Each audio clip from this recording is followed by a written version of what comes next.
여러분 안녕하십니까? 뉴스투데이 제주입니다. 본격적인 가을이 시작되는 10월이지만 아직 여름의 기온은 살짝 남아있는 요즘인데요. 가을을 알리는 억새가 피어나기 시작한 관광지에는 개천절 연휴를 맞아 나들이 인파가 이어졌습니다. 조인호 기자입니다. 제주의 푸른 바다 위를 관광객들을 태운 모터보트가 물살을 가릅니다. 해수욕장은 여름으로 돌아간 듯 수영복을 다시 챙겨온 물놀이 인파로 북적입니다. 해변에도 파라솔이 다시 등장했고 곳곳에서 일광욕을 즐기거나 모래찜질을 하는 사람들이 눈에 띕니다. 개천절 연휴 마지막 날 제주에는 낮 최고 기온이 30도까지 오르는 반짝 더위가 찾아왔습니다.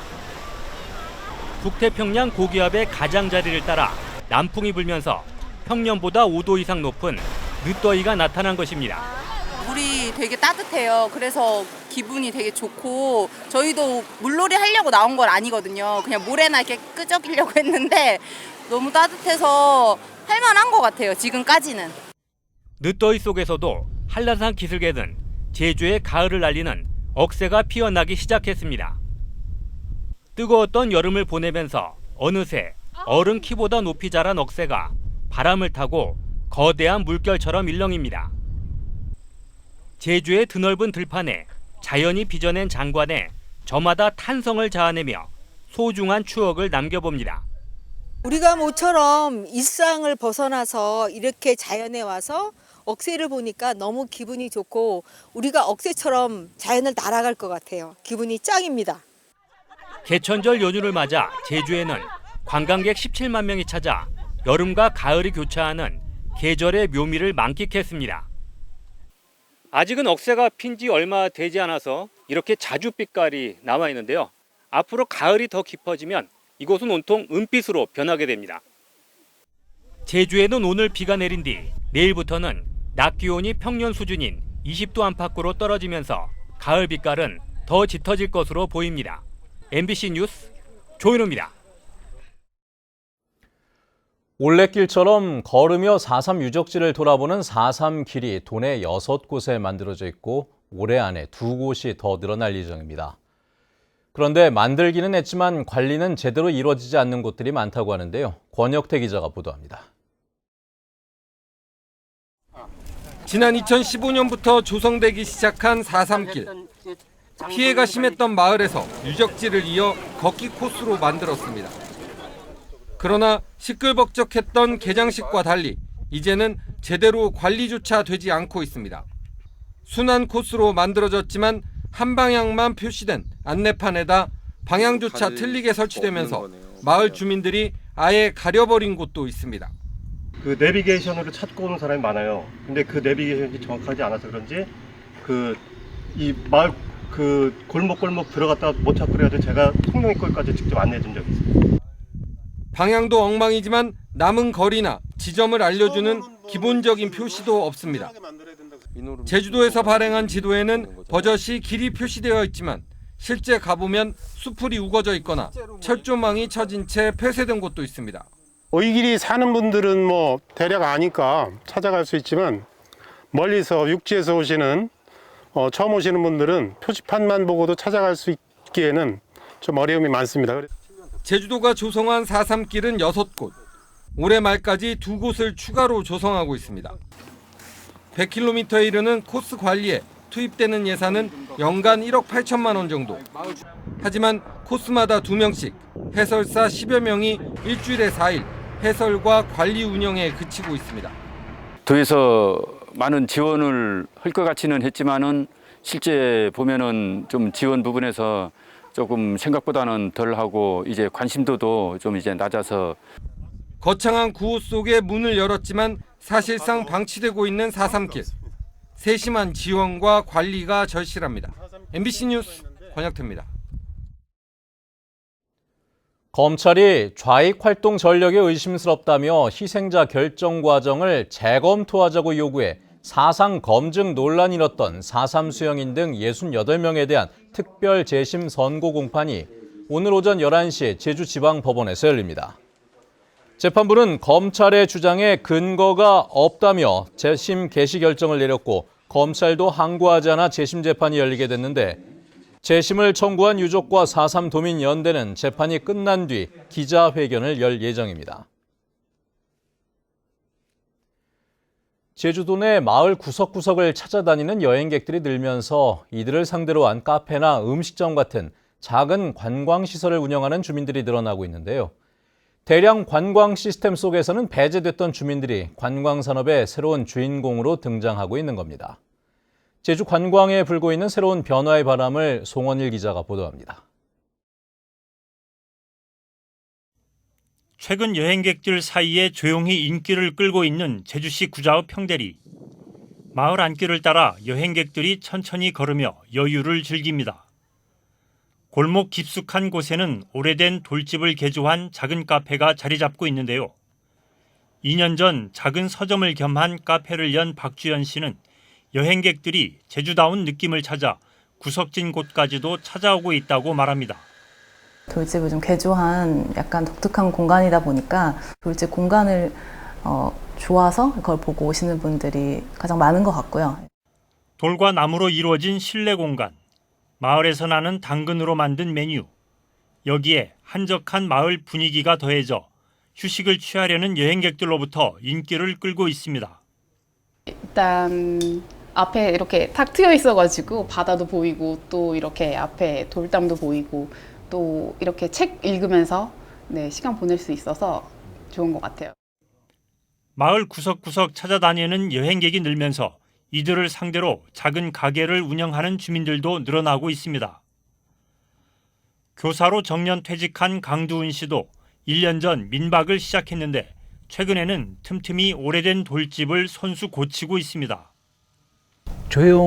조용하고 편안하게 쉬다 갈 수 있어서 정말 좋아하는 것 같아요. 동산집으로 되어 있어서 이제 바다가 환하게 보이고 전망이 확 튀어서 좋은 것 같아요.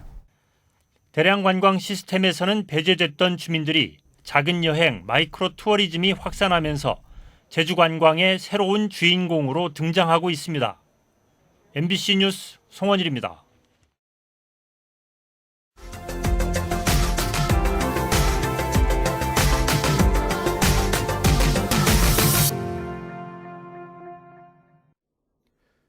부산시는 가덕도 신공항을 2030년 엑스포와 연계해 추진하고 있습니다.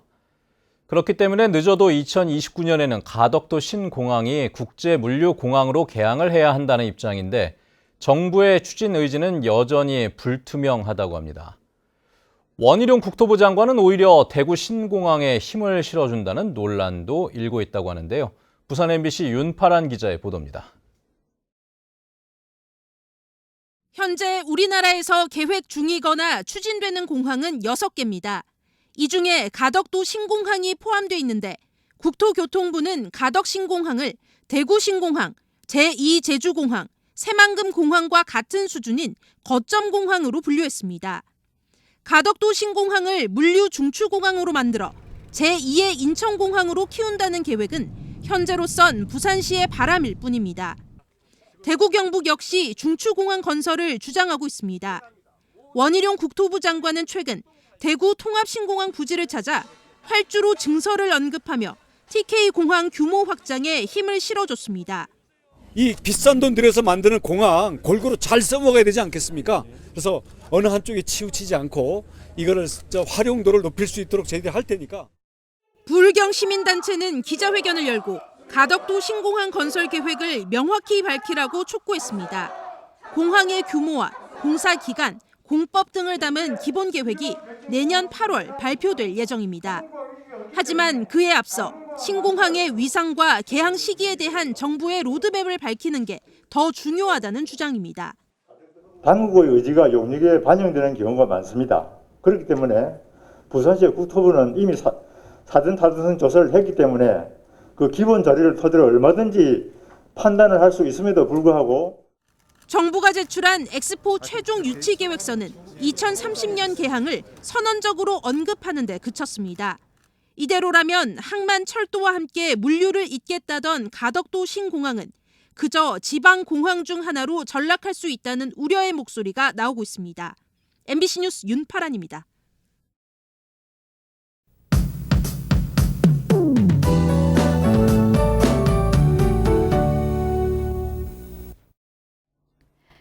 무사히 아침 공기가 달라졌습니다. 습하고 한여름처럼 더웠던 어제와 달리 오늘은 하늘에 구름이 가득 껴 있고요. 서늘한 바람도 불고 있습니다. 북서쪽에서 찬 공기가 유입되면서 다시 선선해지겠고 오늘 비가 내리겠습니다. 찬 공기와 고온다습한 공기가 부딪히면서 비구름대가 만들어졌습니다. 현재 전국 대부분 지역에 가을비가 오고 있는데요.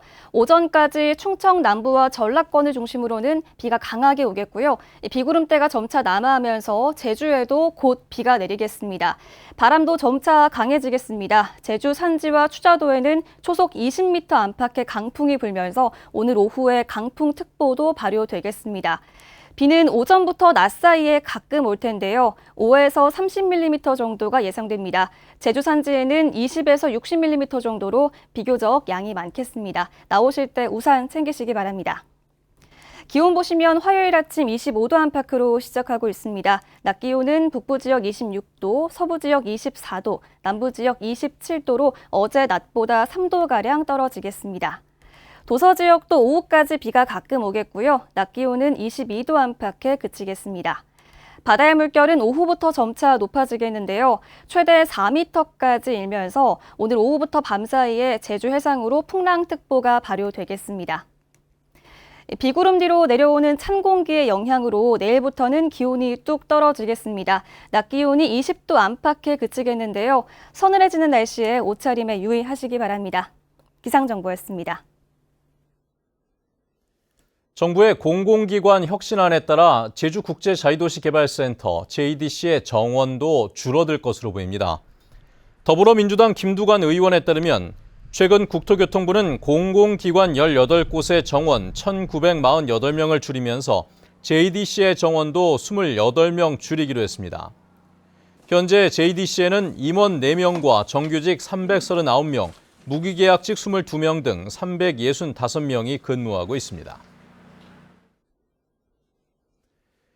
제주를 대표하는 서예가 한골 현병찬 선생이 문화체육관광부가 제576돌 한글날을 맞아 선정한 제41회 세종문화상 예술부문 수상자로 선정됐습니다. 제주시 화북동 출신으로 올해 81살인 현병찬 선생은 60여 년 동안 한글과 제주어의 표현, 발굴을 위해 노력해왔는데 세종문화상 시상식은 오는 8일 국립한글박물관에서 열립니다. 제35회 전국 소방기술 경연대회에서 제주 의용소방대 대표로 출전한 윤순열 대원이 여자부 호스 끌기 종목에서 전국 1위를 차지했습니다. 윤순열 대원은 지난달 우도 앞바다에서 의식을 잃고 물 위에 떠있던 동료 해녀를 발견해 바다로 뛰어들어 구조한 뒤 심폐소생술로 의식을 되찾게 한 바도 있습니다. 제주의 역사와 전통을 알리는 대표 축제인 탐라문화제가 3년 만에 대면 행사로 열립니다. 제주도와 한국예총 제주도연합회는 오는 6일부터 10일까지 탑동 해변 공연장과 탑동 광장, 탐라문화광장 일대에서 제61회 탐라문화제를 엽니다.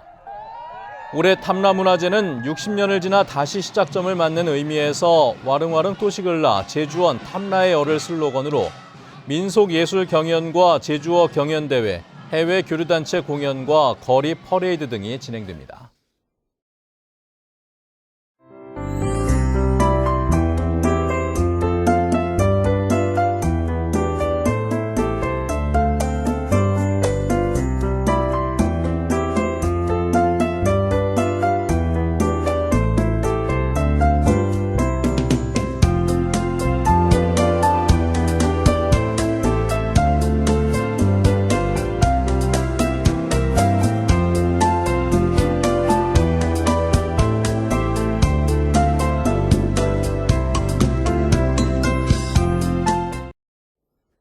네, 뉴스투데이 제주를 마칩니다. 시청해주신 여러분 고맙습니다.